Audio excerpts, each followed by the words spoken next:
Hello? Oh, no, not yet.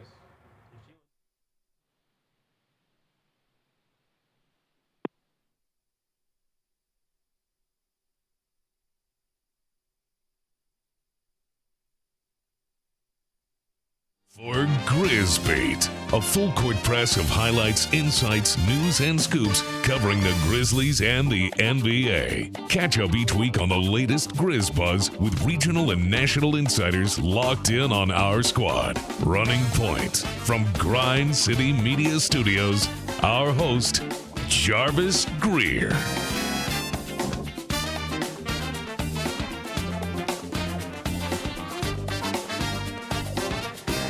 Hey, we're here at 191 Beale Street. This is GrizzBeat. I am your host, Jarvis Greer, and we have an illustrious panel, as always, with us here in studio to try to get through what happened last night and talk about the rest of the week for Grizzlies. Joining us here in studio, we got the big dog himself, Matt Infield, got his Nike gear on, looking sharp, looking Jordan, fly. Jumpman. Appreciate it, man. How we doing today? I'm still trying to regurgitate what happened last rough night. one. We'll talk about it. Get that out of the system. But yeah, from Action News 5, you can catch him every weekend, and also on the Ryan Silverfield Show, doing a great job there. And also joining us from the Commercial Appeal, we have DC himself, DeMichael Cole, who is resplendent in the red shirt. He's also, you can't see, but he got his red Jordans on there too to match the outfit. You got to coordinate a little bit. Cohesiveness, that's what we aim for around here, right? The Grizzlies trying to get that cohesiveness going. I'm trying to do the same thing. So. Yeah. So let's go ahead and get into it. Last night was awful.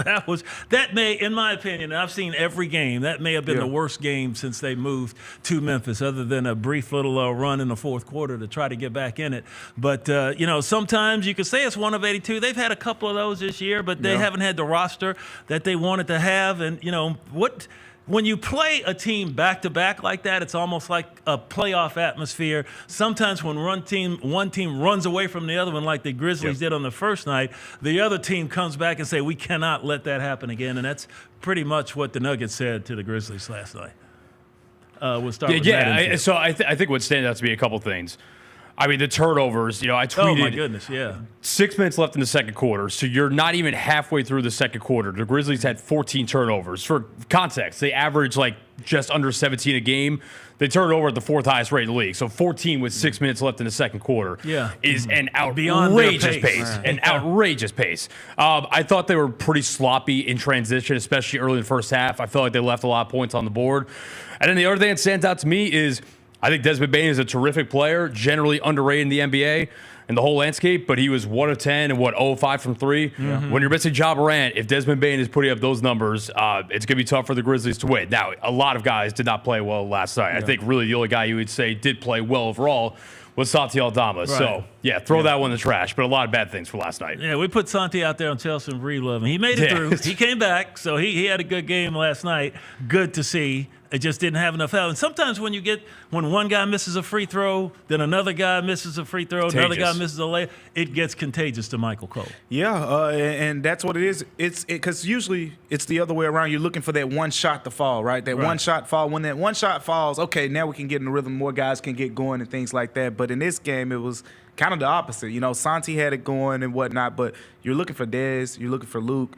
They shoot 1 of 9 combined from three-point range, and you just do the math. If those two dudes aren't shooting well, it's not going to be a great night. But it wasn't even just the three-point shooting. I think Taylor Jenkins pointed it out, too. They were missing free throws. I think they shot around 60% from the free throw line. Oh, yeah. It's just not a winning formula. It was a 40-60-20 game, I think. I think they end up shooting 40% from the field, which the late flurry helped that, especially by Santi. 60% from the line. They were 12 of 24 at one point, which is 50. And, they missed so many chances to just stay in the game. They were down 28 at one point in that game last night. It's kind of a miracle if they were down, 5 in the last minute, had a chance to still salvage the game. I mean, because with all that in mind, it should have been a runaway for the Nuggets. Yeah, and as you said earlier, 22 turnovers. I mean, there's no way you're going to win putting up numbers like that last night. And before we hear from the players, it also showed that they did miss the big guy, Zach Edey, being in the middle, because he was really, really effective in his play against that Nuggets unit on the first night of this back-to-back. And without his presence in the middle, I mean, they went into the hole with with fearless abandon. Yeah. And also, Jaren got 3 fouls right away. Right away. So he had to sit a lot. And, it shows that Zach Edey, he's – it's like he's picking up the game. The game is slowing down for him, and he's learning how, with his limited mobility, because he's not the fastest guy in the world, how much ground he can cover and do it effectively. Yeah. It's nuances. It's him learning that, hey, I have the angle here, I have the angle there, learning the spacing elements of the NBA and things like that. So he's picking up on those things. But, everything that we just talked about are areas where he could have helped in some way, shape, or form, potentially. Even went down to, like, the three-point shooting. I mean, not even talking about how accurate he's been as a three-point shooter, but he does a really good job at helping those guys get open with his screen setting and things like that. And then down to the offensive rebounding. He's been one of the best offensive rebounders in the NBA. I think before he got injured, he was top 5 offensive rebound percentage. So when you factor in all of those things, granted, they did have a lot of offensive rebounds in this game, but so did the Nuggets. Right. And the Nuggets were taking advantage of those opportunities. The Nuggets were getting out and running because the Grizzlies weren't capitalizing on some of those offensive rebounds and things like that. So his impact, I guess the loss of his impact was definitely felt. And it's something they're going to have to get used to, at least for, like as Taylor Jenkins said, it's a week to week. Yeah. And one thing about it, their all-star players became all-stars last night. Jamal Murray, who did not play or hadn't really played all that well this year since the Olympics in Paris, has not really played well toward the end of last season. He became Jamal Murray with 27 points last night. And Michael Porter Jr. too. And Michael Porter Jr. was the one that really came through and helped them, I thought. Yeah. And when you get performances like that, and none of your guys, you got several guys you look over there on the bench, they're sitting in street clothes, and then none of the other guys are doing anything. Well, and I was going to say the Nuggets as well. They have a couple of there are 3 young guys on that team that I think are interesting. Christian Braun, who was the lottery pick out of Kansas, very athletic. Played very well last night. I've been a big fan of Peyton Watson since last year, and he had a pretty nice game. Those corner threes kill the Grizzlies. And then Julian Strawther, who had a better game on Sunday. But you think about whenever Jokic gets back, if those 3 guys can emerge, then Denver all of a sudden becomes the team that we think they can be, the team they were 2 seasons ago when they won it all. Well, let's take a look and listen to what some of the players and Coach Jenkins had to say about what happened last night and what they're going to do to try to right the ship tonight. Yeah, I mean, we got to come out to better starts, but we got to be able to, build, whether we're playing with a lead or coming from behind. We just got to be consistent throughout. We can't go through these waves where we get stalled out on the offensive side or our defensive lapses. I think 2 out of the last 3 games, the Golden State one and tonight, offense definitely dictated our defense. And give the Nuggets credit. I mean, they feast in transition. They're one of the best in the league. And, we don't get that, offensive rebound or we miss a layup, and they're just sprinting on the other end. They took advantage of it. But, yeah, definitely inconsistent. We've got to find a better groove. Obviously, there should be no excuse, guys, coming in and out. I always say we have a standard. And even with out, we got to be able to play fast, and our activity on the defense, 5 guys talking, collective, all that sets a tone for us, and that's got to be our identity. A lot of things are going to fall on shoulders of dudes playing heavy minutes. Dudes getting a lot of attention and a lot of credit when we win, and when we lose, it's the same thing. So if we're not consistent, then our team's not going to be consistent. So it's definitely going to fall, especially on my shoulders for sure. And I think I got to take responsibility for that overall, and especially tonight, to make sure I'm just being more consistent in everything I'm doing and not having too many just like egregious change of paces in like my game, just being even. I mean, you got to take care of the ball, make better decisions. Like, we're trying to play the right way. We're trying to play fast, and that's great. But, like, also, every once in a while, we got to slow down. And, there's turnovers you can live with, and there's others, like, the pick sixes. Like, we got to eliminate those. I think it's a little up and down, and usually when we're in rhythm, we're making shots. And I think when our offense is flowing the way it needs to, and we're still, I feel like we're still adjusting to it in a way. Like it's still relatively new for a lot of us. It's going to take some time. Obviously, we've been doing it now for a while, but it's going to improve as well. I think there's times where we're not even playing the way we could, and it's going to get better and better. So I think that's just going to happen some nights, but I also think we need to just lock in and hopefully shoot a little better tomorrow. Well, let's hope that can happen. I want to touch on a couple things that Jaren and Santi said. First of all, Jaren got that drop earring there. I think Michael Cole would look good in that, don't you? Don't you, Big Dog? Hey, man. Michael looked better than me. That's all I'm saying. Me too. But, Jaron said he needs to take it more on his shoulders, which is admirable. I hear that. And as, the big guy on the team, and basically the oldest head that's been with this team for the longest, yeah, I get that. But sometimes you're going to have a bad night. He couldn't hit a layup, and he got in foul trouble. And so you can't help the team sitting on the bench. And then, you can afford when you have a lot of good players if one guy has a bad night, but not when everybody's having a bad night. A couple of things that stood out to me in those sound bites. Taylor Jenkins kind of sounded like Petty Hardaway to me last year, where he started talking about we let our offense dictate our defense, because we heard that a ton from the Memphis basketball team last year. Yeah. And it's true. Defense has to be kind of a non-negotiable, and you can't let whether the ball's going to hoop or not affect that. And it clearly did last night. And then something that I think a couple of them hit on, this new offense and the lack of set plays and all the motion and whatnot. You're going to have turnovers, especially as they keep getting acclimated to it.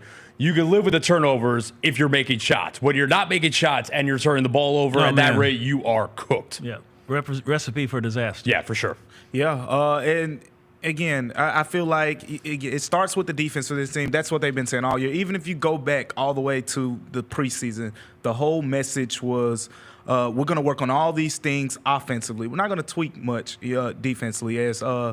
As Taylor Jenkins liked to say, the corporate knowledge of the defense was still there from last season with Patrick St. Andrews being back, Taylor Jenkins himself. They trust what they can do on the defensive end. And at the end of the day, they're going to have some off nights, like somewhat, this last game. Like the energy wasn't there. Same thing, paint scoring. The Nuggets were kind of just winning a lot of those battles. But at the same time, they have to be able to create those turnovers and be the enforcers from that perspective. Because when you have Jaren Jackson Jr., with 7 turnovers, and you have up and down the lineup, everyone has turnovers, and you get 22 as a team, they've accepted the fact that they're going to turn over the ball because of the way that they play. And I always point back to those Warriors teams that pass the ball better than anyone in the last 10 years. Quick passes, too, going to left and right, up and down. They were always near the top of the league in turnovers because there is some risk involved with playing that style of basketball. But at the same time, you create a lot of easy baskets and things like that. So it's okay if you have 16, 17 turnovers every now and then. But 22 turnovers and then 7 from Jaren and he said it himself. It's unacceptable because especially right now with no Ja, you're leaning on Jaren and Dez more. And with him having 7 turnovers in addition to Dez shooting 1 of 10, it's just hard to see them winning any games like that. And, you talked about defense and, your defense has to be there. Somebody who was playing good defense when he was in the game, Vince Williams, his second game back. And, oh, my goodness. He turns his ankle really, really badly. He couldn't put weight on it. When he was starting really to assert himself in the game. And it happened underneath the Grizzlies basket. He's trying to get a rebound, and he couldn't get up. He got up, went back down, and they had to help him to the locker room. And it's like, I think Pete Pranica on the radio call, on the TV call last night said, will it ever end? Yeah. Listen, DeMichael and I both interacted with the tweet last night to hit on this. I think there are fans that are asking, why are people that are covering the team, why are we not asking about why these guys are always getting hurt? Yeah. Because Vince Williams Jr. turned his ankle going for a loose ball. Marcus Smart stepped on someone's foot, and Zaire Williams' foot against the Nets. Ja Morant got cut out of midair going for an alley-oop. And I still don't understand why they haven't gone back and issued a flagrant foul, flagrant one at least on that. These are freaky things. At some point, you think the luck has to run out because this has been going on for over a year now. But if this was all soft tissue stuff, if this was guys pulling hamstrings or straining calves left and right, then we might have an obligation to ask, hey, what's going on? Like, is your training staff, is there something that needs to be adjusted here? This is just, I don't know what they did to piss off the basketball gods, but it's been going on for a year now, so it's just bad luck. Yeah, and the Edey thing, really quickly, when he got hurt in the game previously, he was playing well. He turned his ankle, stepping on the guy going for a rebound. Yeah. Stuff happens. You can say God don't make his feet so big. He's just trying to get in position. Those things happen. And he tweaked it the other night. He's already out of a boot, so I don't think he'll be out that long. When you hurt that ankle once, it's gonna be tough to just come out and play every time. You can just get hit on it and it's sore, and you got to collect yourself. With Edey, I think the only concerning thing is obviously big guys with foot injuries is kind of a trend where you kind of want to buck that. So, and we saw it in Summer League as well. So hopefully this is the last of it for a while with him. Yeah, and Scottie Pippen Jr. talked about it last night after the game as well, just the idea that he sees these guys in the training room. And, Matt, you see, after these games, some of these guys were waiting 30, 45 minutes for it because they got to go to the cold tub. They got to do all these, weight room. And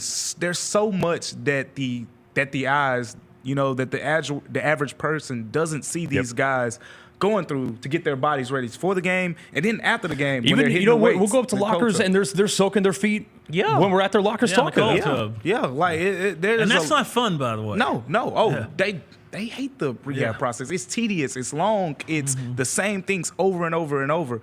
And no one's like, yeah, let's go rehab. Like they don't want to do that, but they're putting the work in. It's Scottie Pippen said. He said, I've been on a bunch of different teams, and this team works just as hard as anyone else when it comes to taking care of the body. Vince Williams works as hard as anyone. Zach Edey, same thing. But like you said, some of it's just freak injuries. Like you just can't make this stuff up. Yeah, let's take a look at. We got a graphic about some of the recent struggles the Grizzlies have been through. They're shooting this is something that doesn't involve injury. Shooting 29 for 119 from 3-point range in the last 3 games. They had been shooting it really well at a really good clip there, and just the last 3 games it just hadn't worked. They ranked 29th in the NBA in total turnovers. 255. That number last night kind of boosted to where they were. And, of course, when you play fast, like you mentioned, they're going to have some, but that last night was ridiculous. And they ranked 24th in free throw percentage, 76.6%. 76.6%, okay, but that could be it was pretty good. The Grizzlies have been this year a good free throw shooting team up until last night. Yeah, and that's something that's got to change because with the way that this team plays, their number one emphasis on offense is touching the paint. If you want to be a team that touches the paint a lot, you got to be ready to deal with physicality, which means you got to be ready to get to the free throw line and make those free throws. So that's a big part of this offense. Taylor Jenkins always talks about the idea that when they touch the paint on the offensive end, not necessarily go in the paint to score, but when you drive the basketball into the paint and make the defense react to that, you get those easy three-point looks. You get those guys cutting to the basket and easy scoring opportunities off of that. So, that all that goes back to the free throw shooting. Like, if think about it, if guys are scared to get to the free throw line, they're probably not going to drive to the basket. No, so that's a big part of getting that free throw percentage corrected. Look at the 3-point percentage. I think going into the season, most people would say that this team had 2 of the 10 best shooters in the league, and Desmond Bane and Luke Kennard. Right. Neither one of them has shot the ball particularly well right now, especially Des, who takes a lot of shots. I think that's going to even out. I just think both of them are too good of pure shooters to where that number is not going to even out, and water kind of balances eventually over time. It does beg the question, do they need to take less of them? But then again, at a certain point, you run into a math problem where you have to hit a certain amount of threes to be competitive in today's NBA. It just is what it is. Good news, we saw the injury report earlier. Cam Spencer looks like he might be on the verge of making his NBA debut at long last, and we know he could shoot. So he's going to make some three-pointers. And I don't know how much he's going to play right off the bat, but in theory, that's a help as well. Well, yeah, and definitely, because you don't know how long Vince is going to be out. They're not the same player. Cam Spencer is a hustle guy who run around, kind of create havoc, but he can shoot the ball, and that's why he will be in the lineup. And if he gets on a heater, you can just look out. And so you haven't had a chance to see him. The last time you saw him was in Summer League when he was knocking balls down. He's been out with that high ankle sprain, so hopefully he will be able to jump in that lineup and take some of that pressure off. You mentioned about touching the paint. They did that a lot last night, but they missed.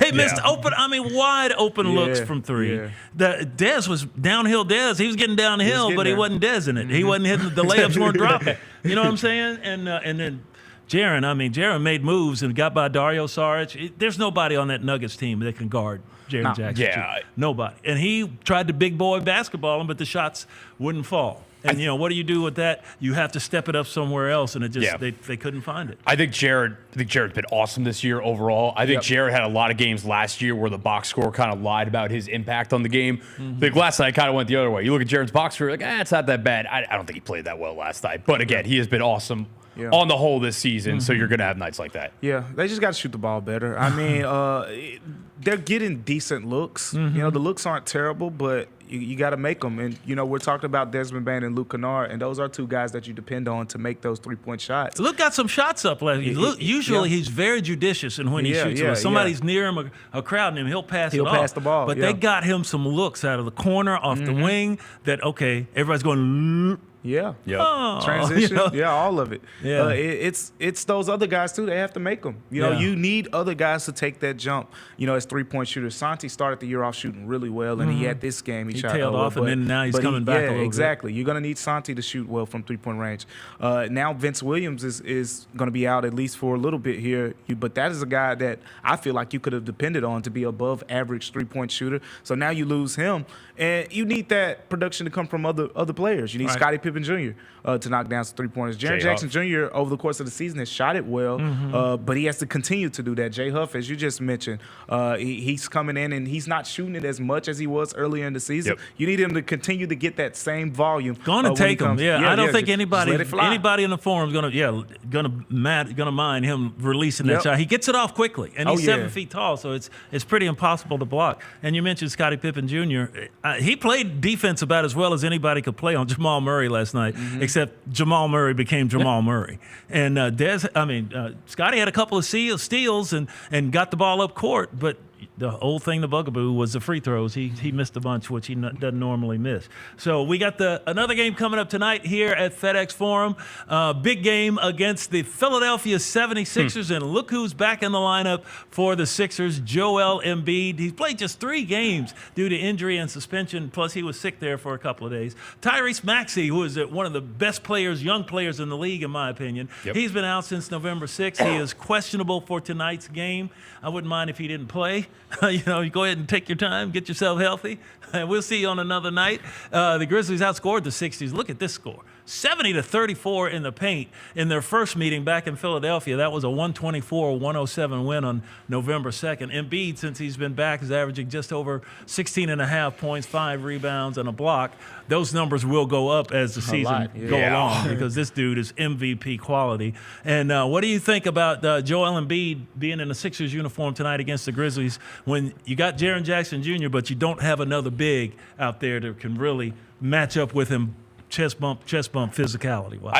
I agree his numbers are going to go up. I mean, and it's small sample size, but he has not looked that good when we watch him so far this year. Like, the eye test is not really passing. And I'm sure Joel is going to get back to somewhere close to that level, but so far he has not been anywhere close to what he's been in the past. Maxey, I read, has a chance to play tonight, but if he does, he's going to be on a heavy minutes restriction. So that's something to keep an eye on. And, of course, there's the ESPN article that came out this week that they had a team meeting after their loss on Monday that dropped them to 2-11, and Maxey and Joel, who have a good relationship, but Maxey said, dude, you got to stop being late to everything. He called him out big time. Which, listen, I said, I'm a Knicks fan. When I watched the Sixers and the Knicks play in the playoffs last year, Tyrese Maxey was the player on the court that scared me the most going against the Knicks. Joel Embiid was their best player, but Maxey was terrifying. He is, for lack of a better term, he's got that dog in him. Yes, he does. If he doesn't play a whole lot tonight, that's probably beneficial to the Grizzlies. But the Sixers are a bit of a mess right now. Yeah, they're still figuring it out, and they got a lot to figure out. You got Paul George, who's played, in recent games, but he just hasn't looked like the old Paul George.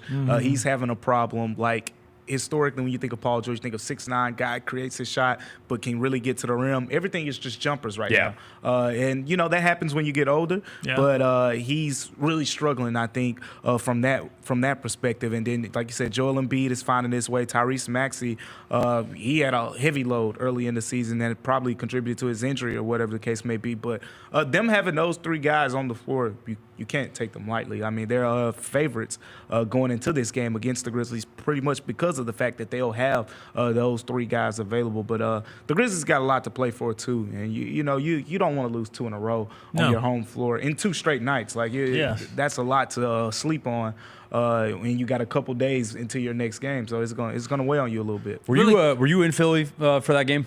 For the first game, I didn't go to Philly for that one. Because that was the night that Joel confronted the reporter post-game afterwards. That was a wild night to be there for. That was my former coworker, though. That was interesting stuff. The columnist was my former coworker. All right, I know we got to hit a break, but very quickly, is there any nuance in that story? Because some people say he got pushed, and some people say, no, it was more like a... No, I think it was just a confrontation. Joel had to get some things off his chest about, the story that was written and whatnot, and, had to be separated. And I think, yeah, it wasn't too much more than that. You think he would have said, hey, NBA, this guy needs to be flagged? Or do you think he would have, if it was just him, he would have let that go? Because the article did kind of talk about the family a little bit, which is usually off limits. And, those Philly columnists, they blur the lines a little bit. Like, they go there. But you haven't really seen Joel Embiid react like that. So for him to react like that, it was newsworthy to me. All right, newsworthy indeed it is. The Sixers in town tonight. When we come back on GrizzBeat, we'll talk a little bit more about what's going on around the NBA. That's after this break. Thanks for showing up, Memphis. Nothing compares to catching your Grizzlies IRL. And that all starts with buying tickets at Ticketmaster, the official ticket marketplace of the Memphis Grizzlies and the NBA. Ticketmaster gets you to the game so you can catch every highlight. Put that jersey collection to use for the next game and get Grizzlies tickets at Ticketmaster. Whether they're here at FedEx Forum or on the road, Ticketmaster's got your back when it comes to scoring tickets. And there's no better brag than saying you saw it live. There's no substitute for experience, the knowledge gained from having been there before, and the passion to share what you know to make everyone around you better. It's true in basketball. It's true in banking. Grizzlies checking from Pinnacle. Play hard. Bank easy.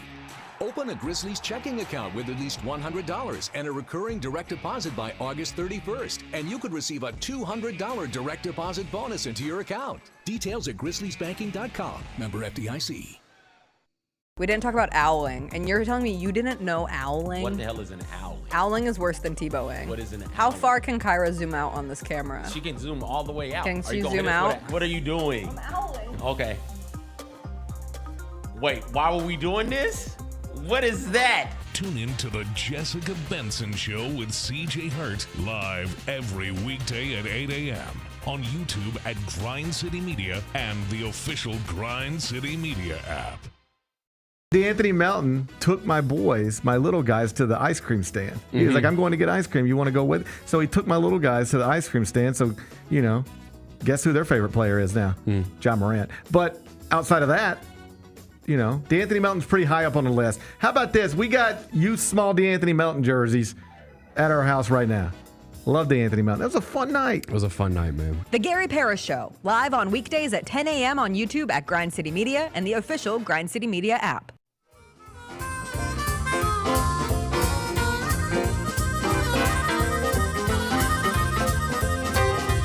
Welcome back to GrizzBeat here at our Grind City Media Studios, 191 Beale, just across from FedEx Forum. The Grind House will welcome in the Philadelphia 76ers tonight, a team that's struggling a little bit. Hopefully that'll be the tonic the Grizzlies need. And I tell you what, there's a team in the NBA that got some paregoric last night, if anybody's old enough to remember that stuff. The Cleveland Cavaliers, 15-0 they are now, 15-1. They go to Boston, and the Celtics do the Celtic thing. The Celtics get the victory and hand them their first loss. Did you think that was going? If it was going to happen anywhere, it was going to happen at Boston. Yeah.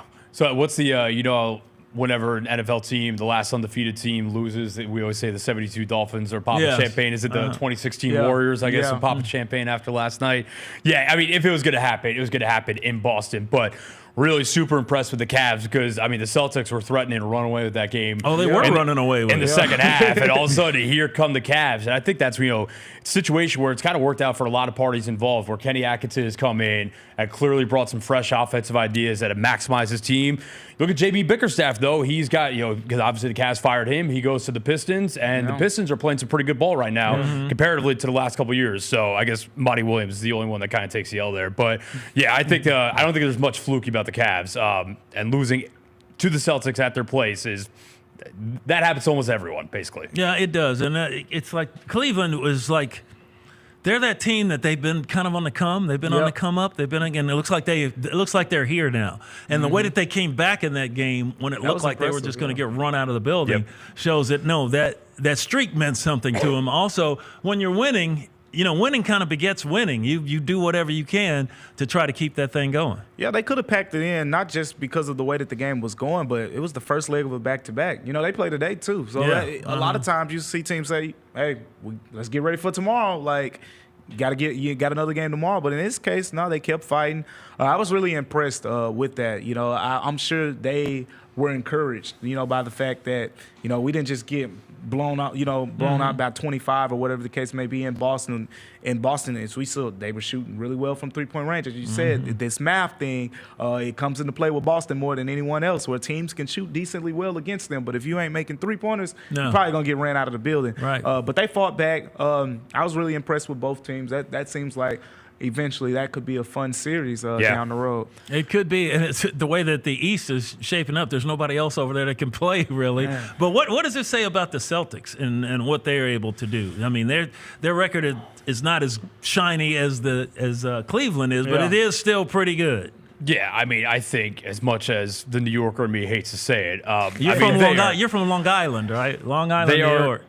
They are, without question, the head and shoulder favorites to win it all again. And they probably will be for the next couple of years. They've got a lead duo of two elite wings that could take over a game on any given night in Jason Tatum. And, I think most people would probably say Jaylen Brown is the Robin in that duo. But you remember Jaylen Brown won Finals MVP. I mean, at any given night, he can be that guy as well. And just the defensive versatility they have with guys like Derek White and Drew Holiday. And then we're forgetting they really are missing kind of the ultimate chess piece in Porzingis that really makes them scary right now. So I hope they don't win it all again, but they are certainly the massive favorites to do so. It's just something about being that team that just won a championship, and you're looking for these motivational factors, right? You're trying not to be satisfied because you just won a championship. And that was the best way to motivate them. Yeah. A 15-0 team coming to your house in your conference. Yeah. You're gonna get up for that. We the champs. Y'all keep talking about this team. We the champs. Well, did you see what Derek White said last night? They asked. I saw them wear the all black. Yeah, and then they asked Derek White at the postgame presser if that was a motivating factor. He's like, "Oh, we knew about it. We knew." So yeah, they got up for it. Yeah. Definitely. Let me ask you this about Jaylen Brown. Do you think he's kind of like a sneaky Dwayne Wade type of player? Ooh, two-way. Jalen's bigger. He can be the Robin and he can be the Batman. He's done both. From that perspective, like different types of games. But yeah, that's interesting. I don't hate that comp. I mean, Jalen's definitely much bigger, but yeah, I see what you're seeing. Yeah, because I mean, the things he does, and he does so many things, and you don't think about it. Next thing you know, you look at him. Whoa, he's 30 points, 8 rebounds, 6 assists. He's guarding whoever. He's also Jaylen Brown has also become kind of one of the ceiling cases for sometimes you take high-end, freaky athletes really high in the draft, even if they're raw, because especially on the wing, because when they hit, they can change your franchise. Kind of like Anthony Edwards, same thing in Minnesota. Yeah, exactly. When that player profile hits, it can change everything. Yep. Yeah, and that may be even closer. Anthony Edwards about the same size as Jaylen Brown, but Jaylen Brown is just Jason Tatum gets all and deservedly so. He gets all the athletes, but Jaylen Brown, you better mention him when you talk about 100%. When you talk about the Celtics. Yeah, and now also you got to talk about this. This is also from last night, but our old friend Russell Westbrook, still hate him from his Clipper days in Oklahoma City. He came up with his 200th triple-double. 200th triple-double that happened last night against the Grizzlies. 12 points, 14 assists, 10 rebounds, and it's hard to realize that he was in that 2008 national championship game NCAA with UCLA against Memphis when the Tigers just dogged them out. Yeah. And he's still playing, and he still looks like he's 25 years old running around out there. Yeah. So I think we're gonna have a discussion about how he's viewed, but for me, Russ, there was a period, especially after KD left Oklahoma City to go to Golden State, where he was my absolute favorite player in the league to watch, just because on any given night, the highlights and the things he was going to do were just freaky. And to me, I think that it's him and Ja Morant are the two most athletic point guards of all time. It's been interesting to watch him kind of, he struggled to adjust to certain teams. I think that he was a good fit on the Clippers last year. Denver really wanted him. By all accounts, Nikola Jokic vouched for Russell Westbrook to the front office. So it's been a bit of a clunky fit at times this year, but obviously he had a really nice game last night. Yeah, the thing about Russ that I was watching these last two games, he talks a lot of trash. That's part of his game. that's part of it. That's a large part of his game. Every possession he had something to say to the players, or he was just hyping himself up or talking to the refs. I'm like, talking to the fans. Yeah, talking to the fans. Like, he just finds these different motivational factors like you expect the greats to do. But, yeah, he still impacts the game in so many ways. As guys get older, you talk about that athleticism. That's one of the main things that kind of, goes away as the older you get. Yeah. But you're seeing him, he still has those, the bursts of explosiveness, and the passing is his calling card now. Right. I mean, the 14 assists, him, like he sees a lot of things before they're really even happening out there. So he's been a nice addition for them. Like you said, it's been up and down, but it's games like that one. And even after Sunday, I was talking to people in Denver. They were like, they got to play Russ more. While Jokic is out, that's what they got to play more. And you move Jamal Murray off the ball a little bit more. You put Russell Westbrook on the ball, and that kind of hurt Memphis in that game. He was guarding Jaren for a good part of was. last night too, which was like a little he bit wanted of that matchup too. Yes, like he when did. they were He trying wanted to to come switch it, he was not moving off of him. And he even got a charge out of Jaren at one time. Yeah, he did. He baited him into it, and that's one of those things. He's a wily, crafty veteran. Yep. And I can remember back. Was he still at OKC when he got? He set the triple-double record. Yes. Yep. And a lot of people think that's inflated because he would like throw the ball up like they were talking about Zebo here, Zach Randolph, like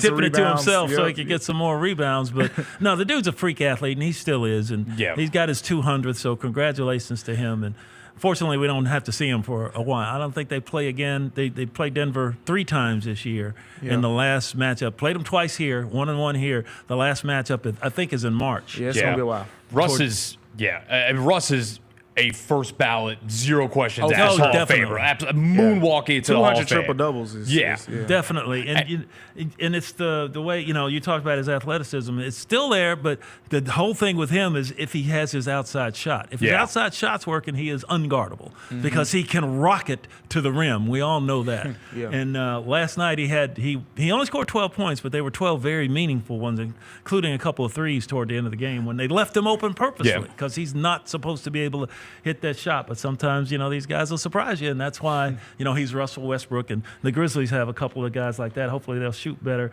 tonight. Let's move on, talk a little bit about what's going on, the saga in Los Angeles between the father and the son and the in La La Land with the Lakers. And now, Bronny's injured. LeBron James' son, Bronny James, is injured. And, why don't you tell us a little bit about what are they doing with this kid? Yeah, so he's only playing, the home games with the South Bay Lakers. Grizzlies fans, you should be very familiar with the South Bay Lakers, at this point with Colin Castleton, Jay Huff, Scottie Pippen Jr., all those guys on the team. But, so he's only playing the home games in the G League, but then he's traveling with the team. There have been the reports out there that, it's kind of an uneasy situation because clearly – that is an unusual experience, not just for the player, but as a teammate. Can you imagine being one of those players in the G League who's at practice every single game, working really hard, and then this guy comes in, he starts the home games, and then you go on the road, you play 30 minutes, and then he comes back, and now you're down to 10 minutes. Right. And you can't show what you do. Yeah, exactly. So I'm sure there's an adjustment to everyone in that organization to how to handle that. And right now, people aren't really loving the way that they're handling it. I think, look, if you're going to have Bronny James out there, you need to play him and play him as much as possible. Now, if it's LeBron James who's saying, I want my son here in L.A. while I'm here on the team, then, LeBron is LeBron. LeBron is the GM. Like, that's the king. That's the king around there. So, but if that's not the case, what they're doing doesn't make sense to me. The only reasonable exception is if LeBron James is saying, I want my sons at Lakers games with me when I'm playing. If he's not saying that, if LeBron's saying, let Bronny do his own developmental thing, send him down to the G League and get that experience. Before we get to Big Dog's reaction on this, Ryan Clark had a little bit to say about it. And so let's listen to what Ryan Clark had to say about the Bronny James saga. As far as like Bronny James not traveling with the team on road games, and Freya, you saying, well, they stay at the Courtyard Marriott. What has Bronny James done that he shouldn't be able to stay at the Courtyard Marriott? You say, well, they fly commercial. What has Bronny James done where he should be too good to fly commercial? The pros isn't about where you came from, how you were raised, what your parents had. Professional sports is about how well you can contribute. And you don't get treated differently because of your parents. You get treated differently because of your ability to contribute. And if I'm Bronny James, which I'm not, and I haven't grown up that way, I'm begging Rich Paul, I'm begging JJ Redick, I'm begging my father, please let me travel with this team. Please let me stay at the Courtyard Marriott. Please let me fly commercial. Please let me go somewhere where I'm gonna get up more than 6 shots in 3 games to not only prove it to my organization that I'm worthy of being on this team, but to my damn self. Yeah. Right? I've never in my life been the best player on any team. I wasn't the best player on my high school team. I wasn't the best player on my college team. I'm not the best player on this professional team or this G League team. Let me go out and prove that. Because, like, in the end, all of these accomplishments are going to be for LeBron James. Bronny James going to have money, but he ain't going to have, like, the one thing that all of us ever want is proof to ourselves. Like, that's what I wanted. I wanted to be able to walk off the field and be like, man, they didn't draft me and they cut me, but look at me now. All right. What do you think? Yeah, so LeBron James has given an incredible amount to the game of basketball. I don't really have any problem with the Lakers using the 55th overall pick to get his son in the building and to allow them to share these experiences for whatever time LeBron has left in the NBA. I'm fine with that. But at a certain point, the Lakers need to ask themselves, LeBron and everyone involved, what are we doing to benefit this kid and his development? And Ryan Clark hit on it there. Bronny, I'll say it, Bronny is not an NBA player. Bronny is probably a borderline G League player. He needs reps. Mm-hmm. He needs to be on the court as much as possible. Because what's going to happen when LeBron retires? Do we think that the free ride's going to continue and that teams are going to put Bronny James on their rosters just because his last name is James? That's not going to happen. This kid, and give him credit, because obviously he overcame a really scary situation with the cardiac arrest at USC last year, which probably stunned his development a little bit. I think he wants it, and I think that he's down to put in the work and try to develop. But if you're having him, and you're right about the teammates optic too, because I'm sure that's not very popular in the locker room, but if you're telling him he's not playing in NBA games and now he's missing half the G League games because they don't want him flying commercial or staying in basic hotels, what are we doing here? Like, the kid has to play, and that's the only way he's going to get better and eventually carve out a career for himself. I got to say, like, hey, Ben, I don't mind staying in Courtyard, Ben. I like Courtyard. I'm sure he's staying in a lot better hotels growing up. Courtyards every time I travel, so yeah, and flying commercial, not a bad deal, you know, if you can afford to fly, hey. But the thing about it that I agree with it most is him being Bronny James being able to say, I did this myself. I did this on my own. And he's come out and okay, I get at the beginning, you got the hoopla and all that other kind of stuff. But once the G League season starts, it's just like, okay, Yuki Kawamura is going to the G League. We got a taste of him here, and he got to play, and the Japanese fans love it, which is fabulous, because this is a global game, and the Grizzlies, Memphis Grizzlies name is known now all over Japan. Yep.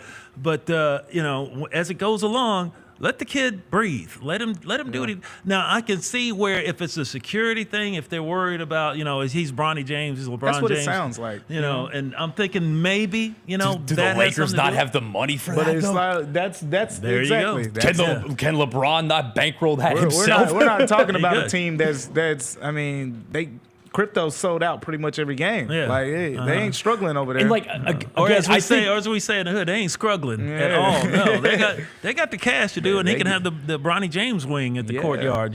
Staples Center forever, by the way. But yes, definitely. It's just at a certain point. He's just got to play. And I think that they deserve that moment together where they check into the game in the season opener. Yep. That was cool. I'm watching that like, okay, this is awesome. Like, LeBron deserves this. Like, the family deserves it. I'm all for that. But he has to get better, because the moment LeBron retires and he's not good enough to stick on the NBA roster, he gone. Yeah, he gone. But at least he got banked, so I got to give him that. Paid. Let's talk about the power poll right now. This is put together by Michael Wallace, and this is one time I agree with him. The Grizzlies aren't part of it because, injuries, unfortunately, and the way they played in a couple of games, they don't need to be in it, but it's a long season. Right now, the way it looks, we got the Celtics on top, as they should be, after knocking off the previously undefeated Cleveland Cavaliers. And you got the Warriors, which are just incredible the way that they're playing now, is with all they've lost and with an advanced Steph Curry in age-wise, but he's still Steph. And then the Thunder at the 4th spot, the Lakers at 9-4, then the Rockets. What do you think about the Rockets here? You can read the rest of the list yourself with the Magic, Nuggets, Knicks, and Suns rounding out the top 10. But what surprises you, or what do you look at in that top 10? You just mentioned the Rockets, and going into the season, I'm looking at the young talent that they had. Talk about guys like Jalen Green, Alperen Şengün. Reed Shepherd hasn't even really played all that much yet. He was third the hype overall machine pick before the season. Yeah, for sure. Even guys like Tari Eason coming off the bench. I think Jabari Smith still has more good basketball in him to grow. And then, you've got the vets. I'm kind of thinking at some point they're going to have to trade Fred VanVleet and Dylan Brooks potentially, but not if they're rolling like this. Yeah, I just kind of, it feels like they have a lot of guys that fit similar profiles at a lot of positions, and at some point it's going to get clogged up and you're going to have to create some space. But right now, if they're playing like this, then keep it rolling. And obviously we know what happened with Ime Udoka, but we also know Ime Udoka can really coach. He's a good coach. Yeah, and speaking of good coaches, Jamal Mosley, man. Yeah, 100%. With the Magic, I just love the way he coaches basketball. And right now, the Magic are standing out to me simply because Paolo is out, and they're still picking up a win or two. That defense just keeps chugging, and Franz Wagner has really, he's taken his game to another level to where him. Can you tell them apart, Franz and Mo? The Wagner brothers. Mo's way bigger. So, yeah. Yeah, because we see them in basketball uniforms all the time. So you can actually see their faces. You can see. Franz got the little goatee, too. Yeah. Franz, and he's 6'9", like you say. He's built more like a wing, whereas Mo is, more like the big. But they can both play. They can both play, especially on the offensive end. Both get after. But Franz is really taking his game to another level defensively, too. And so is I was a huge Jalen Suggs fan coming out of the draft, and it took a little while, but now it's becoming a two-way thing. He's got a role. Yeah, now, because we knew he could play defense, but now the offense is starting to come around too. And I'm with you. They're really impressive right now. Yeah. All righty, very good. You see the poll right there. Maybe the Grizzlies will get back into it next week. We'll talk a little bit about that. When we come back on GrizzBeat, we'll take a look at the week ahead for the Memphis Grizzlies. Stay right there. Let's face it, there's a lot of trash talk in basketball. But the great teams let their performance do the talking. Like Ford F-150 with Pro Power on board. A class-exclusive industry-first feature that turns your truck into a mobile generator and leaves the competition speechless. Ford F-150, official truck of the Grizzlies. Greatness starts here at your Mid-South Ford dealer. Class is full-size pickups under 8,500 pounds, GVWR. Thanks for showing up, Memphis. Nothing beats catching your Grizzlies IRL, and nobody knows that better than you. So next time you want to hit up a game, Ticketmaster's got your back with tickets to every upcoming matchup. Whether you're catching the Grizzlies at home or on the road, you'll find tickets at Ticketmaster, the official ticket marketplace of the Memphis Grizzlies and the NBA. Keep putting that jersey collection to use and get Grizzlies tickets today. There's no better brag than saying you saw it live. See you courtside again soon, Memphis. We didn't talk about owling, and you're telling me you didn't know owling? What the hell is an owling? Owling is worse than Tebowing. What is an How owling? far can Kyra zoom out on this camera? She can zoom all the way out. Can she zoom out? What are you doing? I'm owling. Okay. Wait, why were we doing this? What is that? Tune in to the Jessica Benson Show with CJ Hurt live every weekday at 8 a.m. on YouTube at Grind City Media and the official Grind City Media app. It's the top 5 worst teams in the NFL. I think the Panthers are the worst team in the NFL. I got the Saints number 1. Ha ha ha! Let's put the Aints up there. They're terrible. I'll take the Titans as my worst team in the NFL. If they played Will Levis, they're for sure the worst team. Maybe in NFL history. Might be worse than the 0-16 Lions if they play Will Levis. The Odds Couple, live at 2 p.m. on YouTube at Grind City Media and the official Grind City Media app.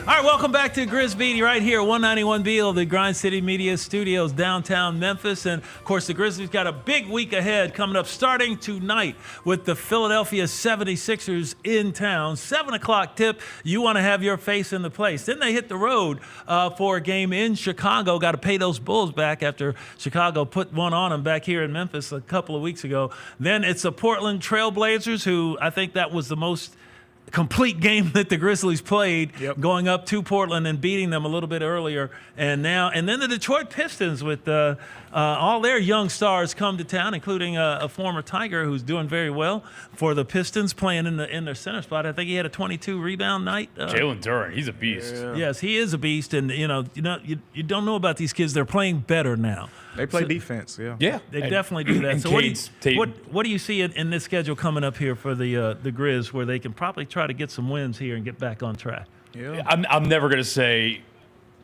game 18 of the season or whatever. I mean, is a must-win game. Got to get tonight though. I feel like more than anything, just to wash out the bad taste of last night and how poorly you played. And then it's 3 winnable games after that. Now, the Bulls, I will say, the Bulls have some offensive firepower. You think about guys like Zach LaVine and Kobe White, who, I mean, they lit up the Grizzlies from the three-point line here a couple weeks ago. So don't let them get cooking, or that could be a game that gets out of hand. Portland's really bad, but we said Detroit too. They're playing better. This is a chance to really create some momentum here. And when I say momentum, you got to win at least 3 of these 4 to be. You really want to win all 4. Yeah. But if you win 3 or 4 here, you're right on the cusp of getting Ja Morant back. Zach Edey, you're right on the cusp of getting him back. Now you're creating some real momentum, because after that stretch, when you get to December, it gets tough at the beginning of December. You got, Mavs. Then back end of December, you're going on the road. You got OKC and some of those teams. It's going to get really tough. So you got to win on this stretch, and you get some of those other guys back. Yeah, as Parliament Funkadelic would say, One Nation Under a Groove, this is a chance to dance my way out of my constriction. Yeah, there you go. There you go. I got to throw that in there. I got the P-Funk going. Now, the Grizzlies just celebrated HBCU week here at the FedEx Forum. Had a great time. A lot of nice merch that you can purchase in the Grizz team store for celebrating HBCUs. And in a really good interview, Michael Wallace sat down with Tee Morant, the father of Ja Morant. I don't know if he had his bucket hat on. We'll see coming up here. Maybe he had his drink in his hand, too, or his drink, as we say. But they talked about the impact of the HBCU on his career. Take a listen. Hello, everyone. I'm Michael Wallace, Grind City Media Senior Editor, and also Grizzlies analyst, also a proud alum of Grambling State University. And I'm here with Tee Morant, father of Ja Morant, but also a Claflin University alum as well. T, you and I both know the importance of HBCUs as we use this time to commemorate awareness and everything surrounding our HBCU culture. Going to Claflin University, what was the decision like for you when you had a chance to come out and make that decision to attend a HBCU?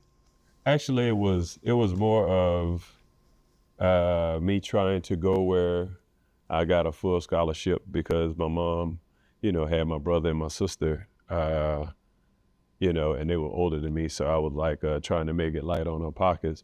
And then when I got on the campus, I saw like the different culture, and it's almost like a family reunion. So I was excited about attending it. You talked about the culture and the feeling of what the campus experience was like. What are some of the things, your biggest memories of just being around that culture and how much it felt like home? Being on the yard, I think it was like nobody really staying in their dorms. Like the yard was a party in itself, and like I felt like going to HBCU was important to me, and special because it was almost like my auntie and uncle was the one that was pretty much teaching me, because I feel like they know the culture, they know background. Most of them came from the same type background, so it's relatability. So it was like a family environment type joint. Absolutely. And we're going to get to the jersey, because you bought the jersey right there. You balled out there. You weren't just a student there. You were a student athlete, and you contributed back onto the campus and did a lot of remarkable things. Also met your wife there. Right. You know what I mean? This is a family affair when it comes to HBCUs. But we've seen the impact of historically black colleges and universities, not just in the classroom, but also in different fields: politics, education, science. there's leaders all across the world who came from HBCUs. Why is it such a powerful place to be for students that look like us? Not to knock on any, big time university, but I think HBCUs are big time because it's so much things that go on HBCU's campus that shapes these people who are in high places. Absolutely, the connection there, the feeling of home. We get a chance to go there and grow there, right? We make mistakes, but we learn from those mistakes, and we have faculty and administrators and life people that impact our lives. Pop you like auntie. You ain't supposed to be doing that. Yeah, that type. Yeah. Get on the class, get on over here, right? Yeah. They're not just teachers in the classroom. You know what I mean? They're life skill developers when it comes to that. Right. Now, as I said before, this is a family atmosphere, family environment for you. Talk a little bit about your career playing there. Okay. Obviously, I know you were, two-time tournament, led the team to the tournament twice there, man, in Division II. Player of the year. Player of the year. Yeah, go ahead. Pop that collar, man. Yeah, two-time captain. I pretty much led us to the national titles. But the most important thing I can say that I did at Claflin was mentor the ones who was coming behind me. So like homecomings, I'm going back, they still in class, they trying to cut class, to just be because they know I'm on the yard. No, y'all better go back and get this education too now. How are some of those values from HBCU and the experience that you had there? How are you instilling that, and how did you instill that in both Ja and Tanaya, who's at an HBCU at Mississippi Valley State? My baby girl, she's at Valley State. But the thing is, like now, me and Jamie done set up a charity, a scholarship fund at our college at Claflin, and then Ja's donating to the cause, and I think it's big time because with your Dukes and North Carolinas and all, especially athletic departments, they got everything right there. But with the HBCUs, they need assistance, and I think I think Chris Paul is doing a great job, and other players as far as the give back, to make sure it's almost like even in the playing field, as far as you're giving back to your culture. Yes, it's definitely, we're saying that across the board. The Memphis Grizzlies are one of the preeminent NBA franchises in terms of commemorating HBCU Night. We have our HBCU Night annually this year presented by Pinnacle. Obviously, a couple of weeks ago, we went to Tennessee State University during the Grizzlies training camp there to sort of get the love and share the love with Tennessee State as well. It's been important, and you guys aren't just talking it, you're doing it. Ja, you and Nike have partnered to send gear and also have that brand as part of some HBCUs across the country. Right. Mississippi Valley State is one. Yes. But why is that decision important to continue to share that with HBCUs? Because like I said, it's more of the give back. Like if you got the big time colleges that got it, it's already there. And that's a draw when the kids be like, yo, I got all this apparel over here for free, and then HBCU struggling to do that. But at the same time, they will never get the experience of, say, the Battle of the Band. You ain't got no Battle of the Band at Duke. The cheerleaders competing at HBCU. Yeah, they do a cheer. You look down there like, that's your turn. All that, man. Yeah.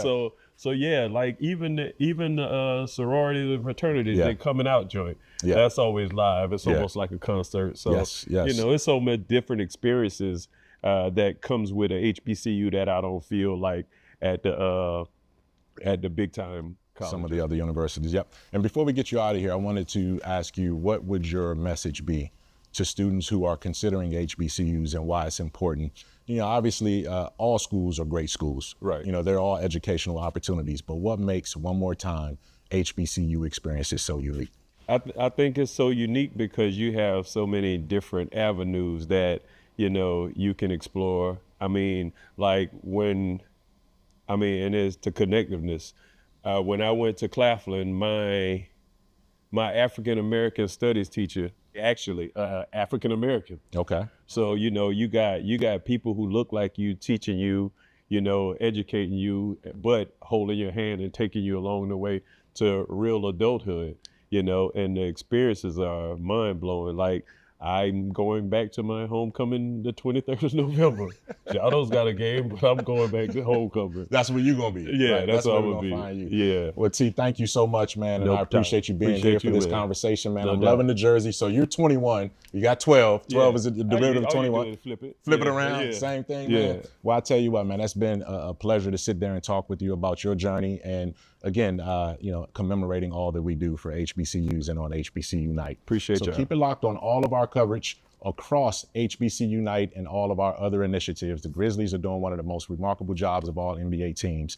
And the Grizzlies Community Engagement and Foundation is leading the charge for our HBCU awareness and all of our HBCU coverage. That's great from Michael Wallace, who attended an HBCU, Grambling State University in Grambling, Louisiana. Got a shout out to the Tigers down there. Historically black colleges and universities support the one near you. We want to thank Matt Enfield from Action News 5 for joining us here on GrizzBeat. Matt, thank you for coming Always down. a pleasure. Always a fun time, man. Just love chopping it up. Excellent, excellent. To Michael Cole from the Commercial Appeal. You can read his articles every day covering the Grizzlies. And, of course, he will be Natalie attired as well at the game. You can check him out there as you want. We'll be back next week with more GrizzBeat. We got the Philadelphia 76ers in town tonight, 7 o'clock. Make sure you check out the Grizz here at FedEx Forum. Until next week, I'm Jarvis Grill. We'll see you next week on GrizzBeat.